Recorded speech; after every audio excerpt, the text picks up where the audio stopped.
Functions. What is the use of function? How to declare function? Send the function, declare the type of function, passing the value, and what sort of return. All those things we have seen, and also I have explained with some examples in the previous video.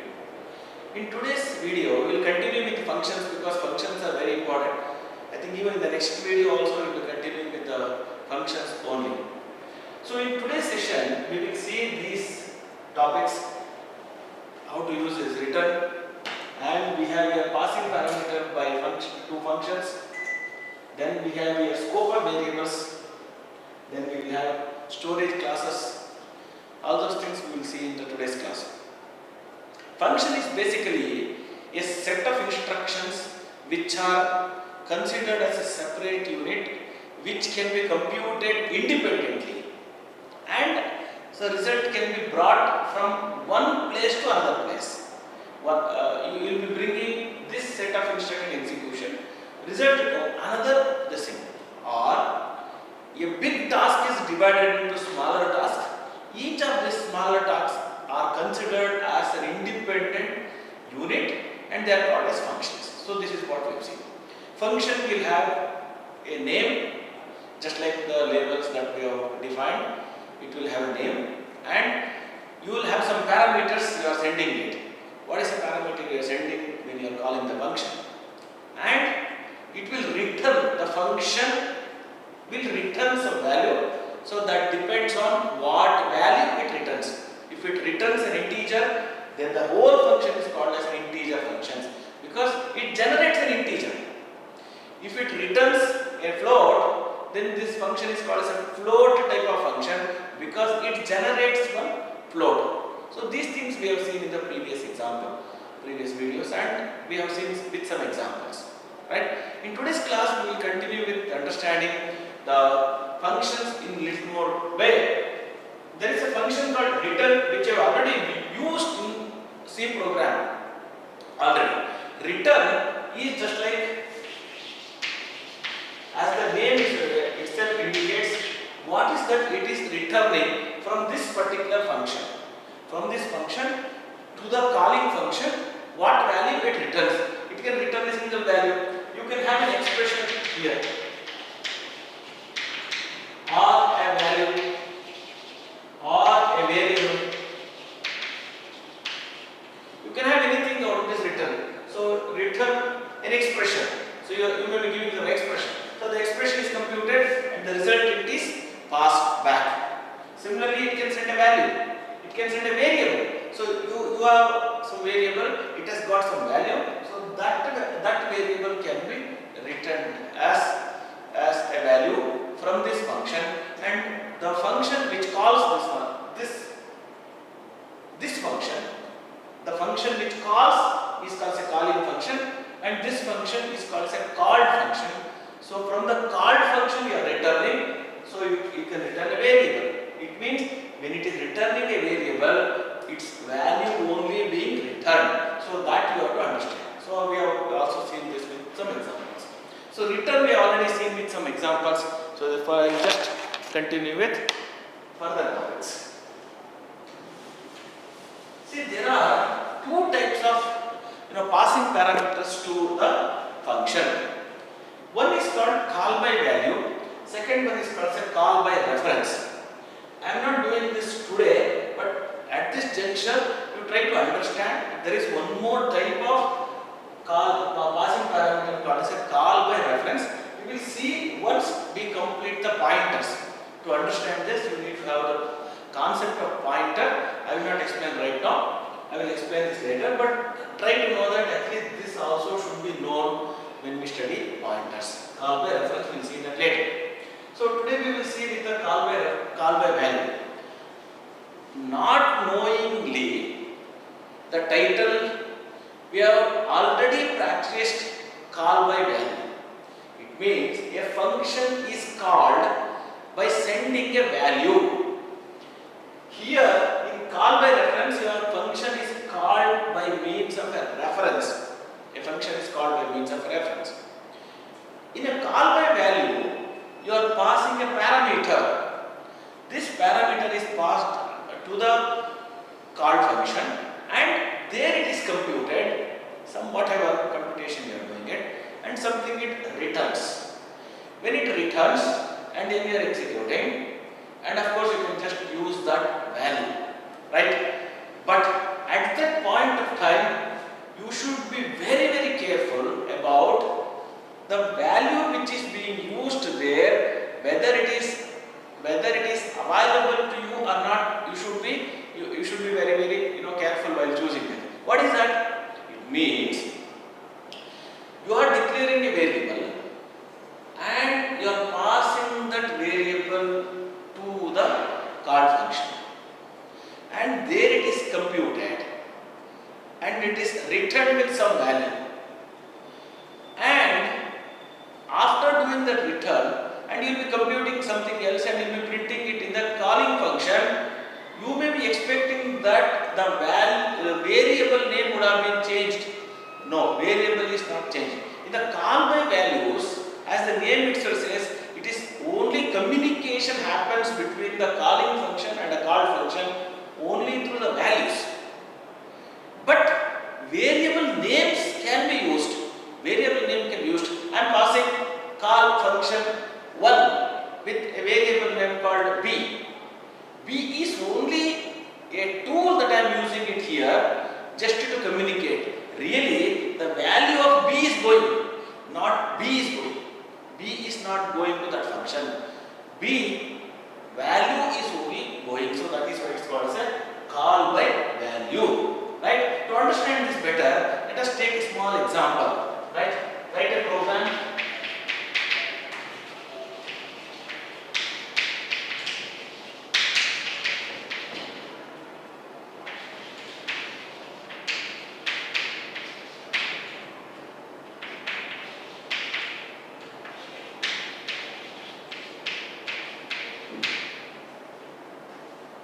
I am not declaring a variable called as num, which is having a value called 15. Alright? Now,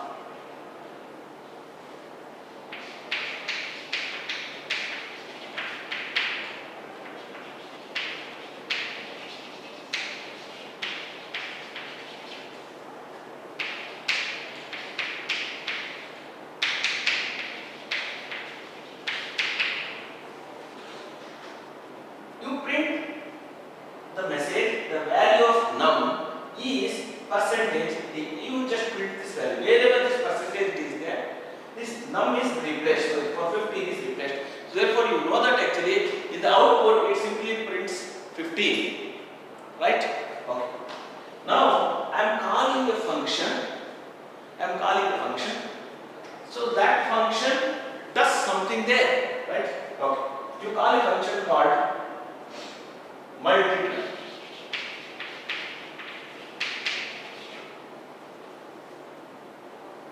Multiply with num.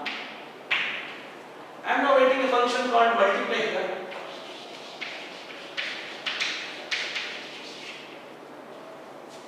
Multiply integer l. I am writing it here later. Please see what we are writing. I am calling a function called multiply. This is a function. I am writing it separately. I am sending a parameter called num. So therefore I am sending an integer. Please understand, when it is called, when that function is called, you are sending a variable called num. But what is really going is a value. Value is going. What is the value of num? Num is 15. So therefore 15 is going. In fact, it is variable is not transferred. Its value is transferred. That's why it's called call by value. So value is now transferred to that. Alright. Now when you do here, now it is a return. It is return. So whatever value that you are sending, it is now reached here. So therefore n is a local variable to this function, which is already defined with its value as 15. Right? Value as 15. Right? Okay. Here, what I am doing is n equals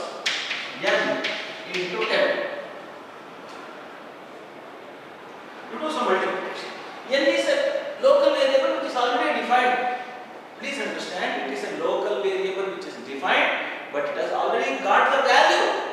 How it has got the value? By means of calling the function. So when it is calling this function, this value is already assigned to this. So therefore it has come with the number. It has come with some number already. As I told you, some students in PSC itself, they would have read C program. When they reach first semester, they would have come with the C program known to them already. Like that, when they reach here, n value is already obtained from this. So therefore, n is 15. So n is equal to n into 10. So it is multiplied, right? So therefore, it has become 150. Now I am printing it here. Printed the value of n number percentage d. I am printing n value. I am printing n value. After this, I am going back to this function. This function is transferring the control to this. It is coming here.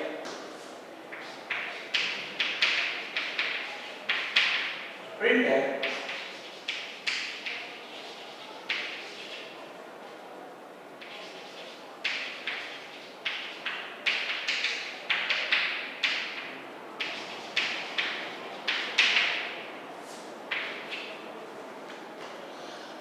now I am printing the value of num again in this main function.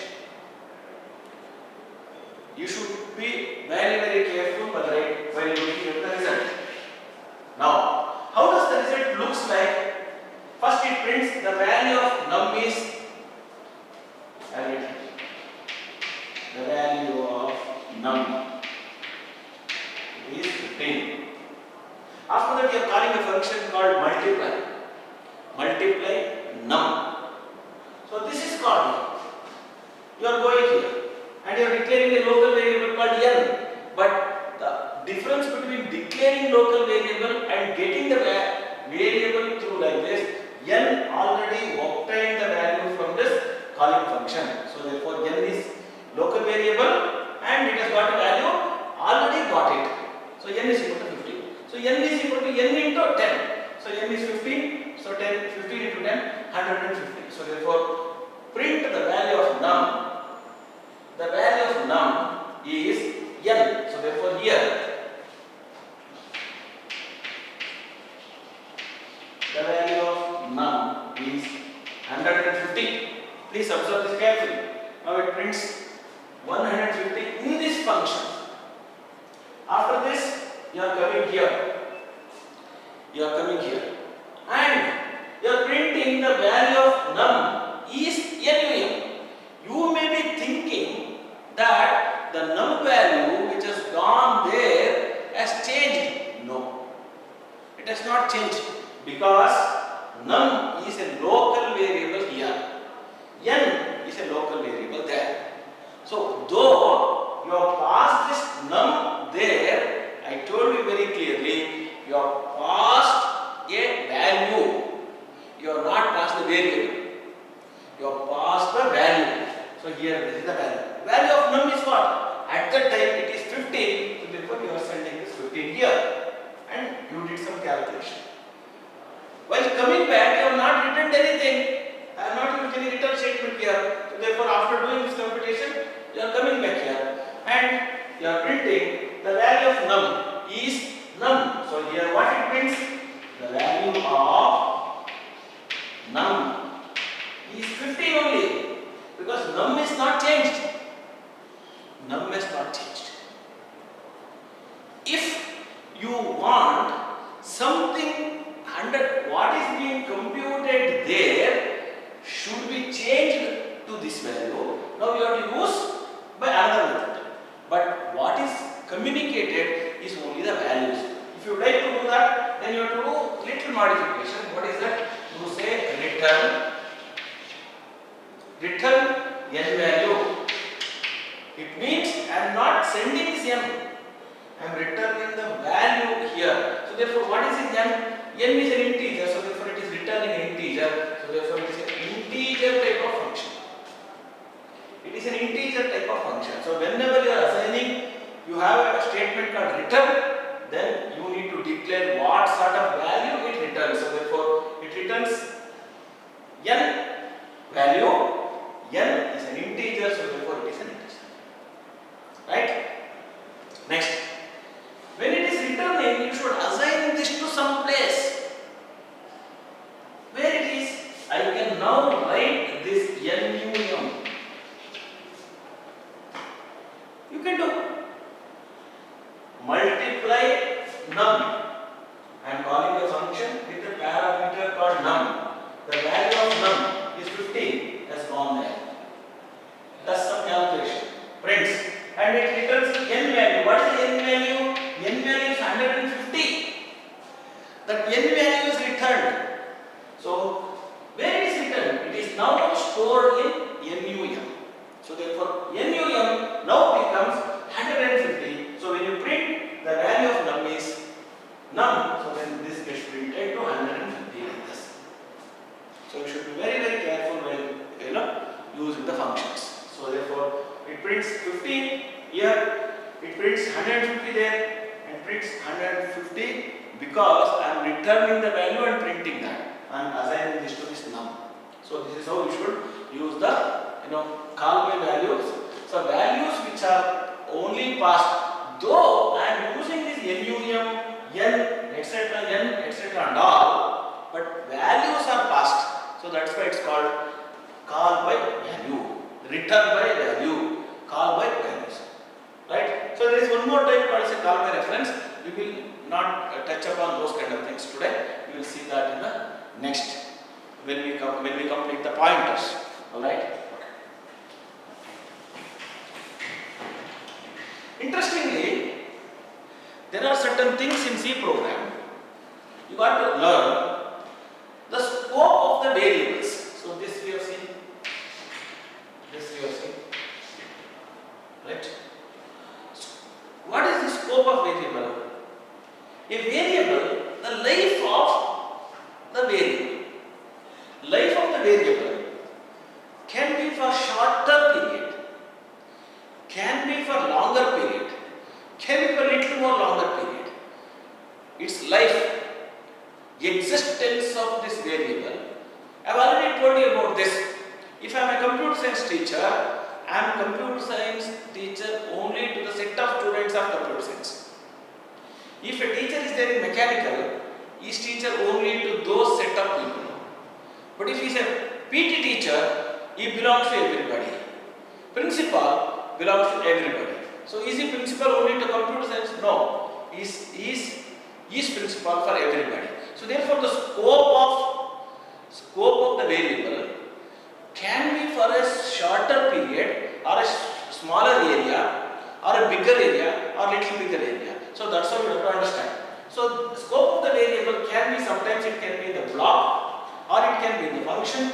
So this way already seen, and if it is there in the program, then it is called as a global variable.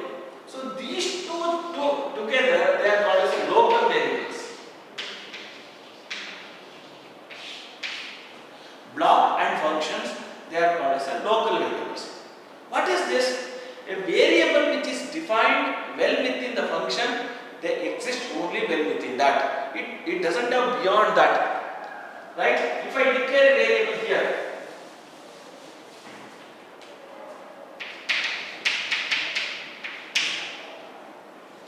well within this function, if I declare, the existence of this I will be there only well within this. If you go out of this I doesn't exist at all. Right? So that is called as the scope of the variable. This variable can be there in the block also. It means you can create one local variable that exists well within a small block of loops also. Some for loops or while loops. You are writing some flower brackets. Well within that flower brackets, the scope can be defined. Once you go out, the scope doesn't exist at all. Okay? We will take up an example, right? And we will see that.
function looks like.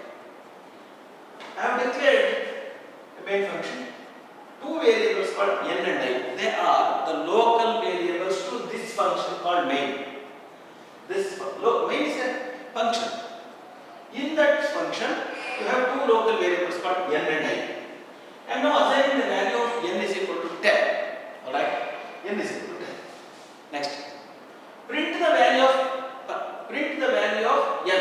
The value of n is what? So what I am writing here down. The value of n percentage d, so therefore n value is 10 is printed. Alright. Next. For I equal to 0, I less than 5, I plus plus. It means I am doing it for 5 number of times. So you know that actually far out we have seen this many number of times. Whenever you like to do this operation, in 5 times I am just doing it. So 5 times I am doing it for I equal to 0, I less than equal to 5, I plus plus. 0, 1, 2, 3, 4. When it becomes 5, this becomes false, you are coming out. So you will be executing this 5 number of times. There I am declaring one variable called n. Observe this carefully. N is a local variable to this function. Now n is a local variable to this block. This is what I am trying to explain. Now n is a local variable to this block. It means its life is only well within this. Well within this block. Once you execute this, once you come out, no, it doesn't exist at all. But I have carefully chosen the same variable for you to understand. So int n. This n is different from this n. Right? N equals to I. What is the value of I? I equal to 0. I equal to 0. So it prints the value of n. Value of n is what? The value of n is 0. 0 is printed. It comes out. I plus plus it is happening. I becomes 1. Is I is less than 5? No. Sorry, I is less than 5? Yes, true. So you will be executing this. So int n. Now I am declaring a variable called n. Please understand, this declaration is valid only within this. Once you go out, its existence is not there. So what is the value of n? N equals to I. I becomes 1. The value of n. So therefore I am printing the value of n is 1. Similarly, next time the value of n is 2. The value of n is 3. The value of n is 4. When I becomes 5, this becomes false. You are not executing this. So therefore, this variable you have declared well in this block doesn't exist at all. When you come out here, printed the value of n. What is the value of n? So therefore, this is not at all valid. So therefore, what is the value of n? N is 10 only. So therefore, when you print the value of n is 10. So this is what you are supposed to understand. So this example gives you the block scope of the variable well within this block. Scope of the variable well within the functions we have already explained. So this becomes a local variable well within this block. Similarly, n is a local variable well within this main. We have used the same thing in the previous example with the programming example AGE and AG. So AGE is a local variable in that function. AGE is the local variable in the main function. Like that. So the scope of that particular variable exists even from the block also. What is a block? Well within the for loop, I am writing it. I am declaring one n integer. So well within this flower bracket only it is valid. When you go out, it is invalid. So value of n, I have carefully chosen the same variable name. So therefore you will be convinced. So n, here also I am using this n, but this n is different from this n. because its scope is only well within this, and its scope is well within this, right? Next, we have here another scope of variable which is called as a global variable, which is also called as a program level scope. Scope well within the program, right? Now, you can use as I have already declared, it's a global variable, right? Integer stat,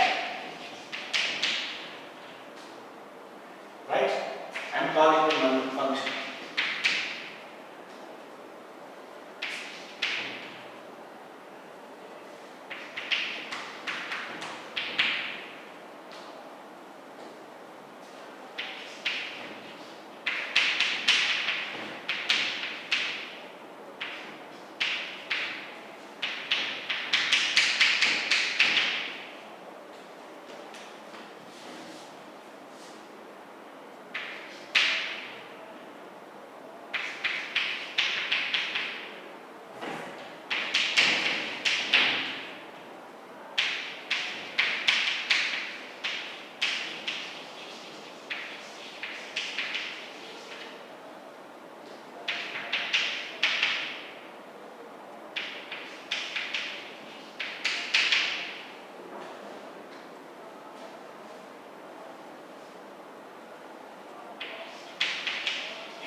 I have declared one global variable called stat. Why or how to know it's a global variable?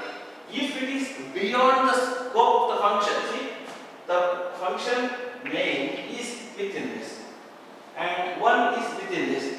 Any declaration which is beyond function, not inside the function, any function, they are called as a global variable. So therefore, int stat. Look, some variable I have declared, its value initialized to some time. It's okay, anything you can declare. Now, main integer I am declaring I as a local variable when within this function. I is a local variable. For I equal to 0, I less than 5, I plus plus. It means I am doing it for 5 times. What is that? Print the value of stat. So what is the value of stat? So it means something else. Here I am writing down the value of stat. It prints the value of stat. What is the stat value? That is 10. Next, 10. I am doing stat plus plus. Can I do? Because stat is reachable or accessible or usable anywhere. So therefore, stat is 10. So therefore, its value becomes 11. So next time it becomes 11, next time it becomes 13, next it becomes 14. Earlier it was there 10, 10, 11, 12, 13, 14, 15. Now it has become 15. Right? 5 times it is incremented. So therefore 10, 11, 12, 13, 14. So 15 becomes. Right? 5 times you will be incrementing. 1, 2, 3, 4, 5, 15. Next, I am calling a function called 1. Please understand, in this calling type, I have not sent any parameter. Not necessarily. Every function needs to be there with some parameter, no such rule. So therefore, I am calling a function called 1. With open bracket and close bracket. That's it. I am not setting any parameter. So I am going here. We are calling this function, so therefore the control goes here. Next, I am declaring a variable called I. Now I am slightly making it complicated. Here I have declared I. I is a local variable in that function. I is a local variable in this function. Is the main got over? No, you are here. This line you have executed, this line you have executed, this is executed 5 number of times. You have called this function. So therefore, yet this is not completed. These 2 lines of code to be executed in the main. So prior to that you have gone here. So you are executing this. So int I, for I equal to 0, I less than 10, I plus plus. I is what? I is a local variable within that. So therefore you will be executing stat plus plus. Either stat is a variable which you can use because stat is a global variable which is accessible anywhere. Anywhere it can do. So stat plus plus, so it becomes 16, 17, 18, 19, 20, 21, 22, 23, 24, 25. So till stat becomes 25, this gets incremented. So this is executed 10 number of times. Then after that you are printing the value of stat. Stat equals now 25. The value of stat is 25. You are coming here because this. You can ask me, sir, here return statement is not done. Not necessarily. I need not have to send anything. No need of sending from there to this side, from this side to that side also no need of sending. So therefore you can go back. So therefore when you close this lower bracket, you are coming here. Next line of code is what? Print the value of stat is stat. So therefore it prints the value of stat is 20. So it prints here the stat is used here in this function. After that it is used here and again it is being used over here. It is coming back. So therefore what is updated value is available in that. So that is the scope of this variable called global variables. See, these global variables are reachable anywhere in the program. So that is what you are supposed to understand, right?